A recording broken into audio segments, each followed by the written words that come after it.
আনাইজাম্বাদ high school যাওয়ার রাস্তা বেহাল, চরম দুর্ভোগে ছাত্রছাত্রী সহ সকলে।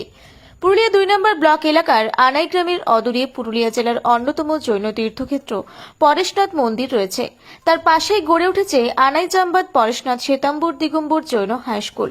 কিন্তু আনাইগ্রাম থেকে স্কুল পর্যন্ত দীর্ঘ রাস্তা চরম বেহাল অবস্থায় পড়ে রয়েছে। রাস্তার ওপরে অল্প বৃষ্টির জল জমে একেবারেই নাজেহাল পরিস্থিতি। চরম দুর্ভোগে পড়তে হয় স্কুলের ছাত্রছাত্রী থেকে শুরু করে শিক্ষক শিক্ষিকা সহ সাধারণ পথযাত্রী ও জৈন মন্দির দর্শনে যাওয়া পর্যটকদেরও। এই বিদ্যালয়ের পরিচালন সমিতির সভাপতি, আবার পুরুলিয়া ২ নম্বর পঞ্চায়েত সমিতির সহকারী সভাপতি। তা সত্ত্বেও দীর্ঘদিন ধরে রাস্তা বেহাল থাকায় চরম ক্ষোভে হচ্ছে এলাকার সাধারণ মানুষ, সাধারণ পথ চলতি মানুষ এবং ছাত্রছাত্রীরা জানাচ্ছেন এই রাস্তা দিয়ে পারাপার হতে চরম অসুবিধার মধ্যে পড়তে হয়। প্রায়শই ছোটখাটো দুর্ঘটনা ঘটেই থাকে। হ্যাঁ, আমার নাম অনিমেষ মাহাতো। তো এই আনায় জামবাতির এই যে রাস্তাটা, এটা দিয়ে গাড়ি নিয়ে আসা মানে দুসাধ্য ব্যাপার হয়ে দাঁড়াচ্ছে। আর এখানে স্কুল আছে, বাচ্চারা স্কুল হচ্ছে, জানি না এই অ্যাক্সিডেন্ট তো দেখে তো মনে হচ্ছে এটা রেগুলারের ঘটনা হওয়া উচিত। সত্যি গাড়ি নিয়ে নামতে ডরেই লাগছে, এই বাচ্চারা কিভাবে স্কুল করছে কি জানে। এখন আমরা আজকে যে জায়গায় আমি দাঁড়িয়ে আছি, এই জায়গাটার সামনে একটা স্কুল আছে, যে স্কুলের নাম আছে আনাইজাম্বাদ হাই স্কুল। নদীর ধারে। এখন আমরা এই রাস্তা নিয়ে বরাবর পার হই।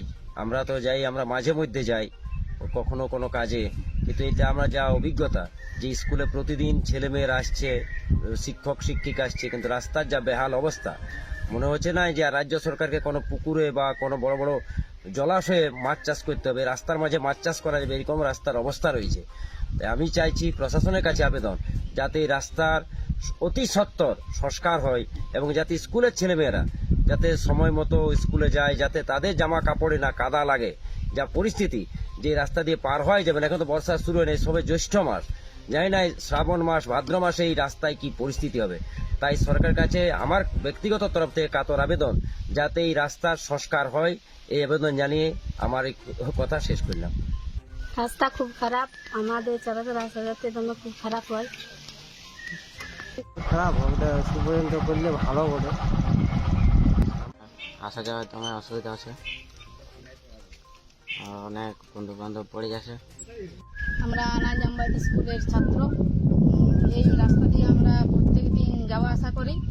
তো এই রাস্তা খুব খারাপ, যদি আমরা পড়ে যাই তাহলে আর স্কুল করা হয়নি সেদিন।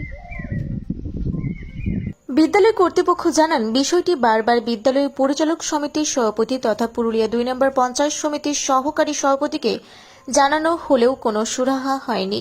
এ বিষয়ে জানতে পঞ্চায়েত সমিতির সহকারী সভাপতি কৃত্তিবাস মাহাতোকে বেশ কয়েকবার ফোন করা হলেও তিনি ফোন ধরেননি। পঞ্চায়েত সমিতির পূর্ত কর্মাধ্যক্ষ হরখিল আনসারি বলেন, বিষয়টি পঞ্চায়েত সমিতিতে কেউ জানাননি, না হলে আগেই ব্যবস্থা গ্রহণ করা হতো। দেখুন, পুরুলিয়া পঞ্চায়েত সমিতির যারা ওই এলাকার শিক্ষক বা যারা ওই এলাকার অভিভাবক, তাদের কাছ থেকে আমরা সেরকম কোনো ওই রাস্তা সম্বন্ধে কমপ্লেন পাই নাই। আমরা আশা করি তাদের কাছ থেকে কোনো কমপ্লেন পাইলে আমরা উপযুক্ত ব্যবস্থা নেওয়ার চেষ্টা করি। কিন্তু ওটা দেখা যাচ্ছে তো পুরো বেহাল অবস্থায় পড়ে রয়েছে, ছাত্রছাত্রীরাও প্রচণ্ড অসুবিধার মধ্যে পড়ছে। আমরা অবগত ছিলাম না, আপনাদের কাছ থেকেই জানতে পাইলাম। তো আমরা এরপরে যাতে করে রাস্তাটা কংক্রিটের ঢালাই করা যায় তার ব্যবস্থা আমরা পঞ্চায়েত সমিতি থেকে করি। পঞ্চায়েত সমিতির সভাপতি তুষ্ট সহিস বলেন, খুব শীঘ্রই রাস্তাটি সংস্কার করা হবে, তার জন্য যথাযথ ব্যবস্থা গ্রহণ করা হচ্ছে। ওটা এমার্জেন্সিও দেওয়া আছে, আর ওই যেটা এসটিতেও দেওয়া আছে, যেটা জলদি পাস হবে সেইটাতেই তখন কাজ করা হবে। পুরুলিয়া থেকে আখি কুইরি ও জয়শ্রীদের রিপোর্ট, রূপসী বাংলা মিডিয়া।